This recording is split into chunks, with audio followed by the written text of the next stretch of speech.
This word of God serves as a stark reminder that God's call to leadership requires total obedience, even in the private details of one's household. It is a moment where spiritual neglect almost led to a tragic end for a divine mission. Zipporah's intervention, protecting the mission. At a lodging place on the way, the Lord met Moses and was about to kill him. But Zipporah took a flint knife, cut off her son's foreskin, and touched Moses' feet with it. Moses was on his way to Egypt to deliver an entire nation, but he had neglected the sign of the covenant, circumcision, within his own family. God's holiness cannot overlook disobedience in those he chooses to lead. In a moment of intense crisis, Zipporah recognized the spiritual danger, acted decisively with a flint knife, and saved her husband's life.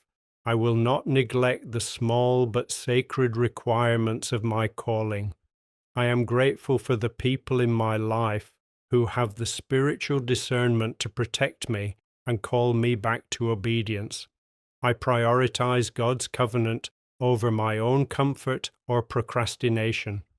You cannot lead others into a covenant with God if you are neglecting that covenant in your own home. The bridegroom of blood, the cost of covenant.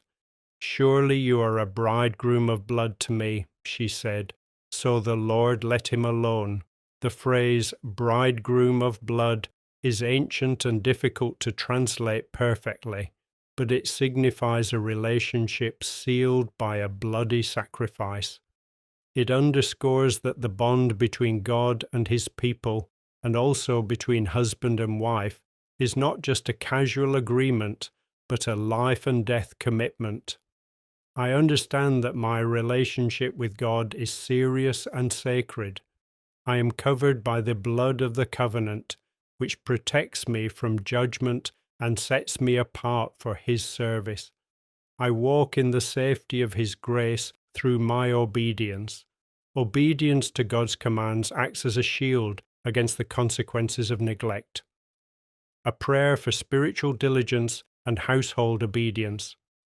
Holy and jealous God, forgive me for the times I have prioritized the big mission while neglecting the small spiritual duties in my own life and home. Help me to be diligent in the details of your covenant. I thank you for the people you have placed in my life, like Zipporah, who act with courage and discernment to keep me on the right path. Cover my family and my calling with your protective blood, and let me walk in total alignment with your will, so that no hindrance stands in the way of the work you have for me.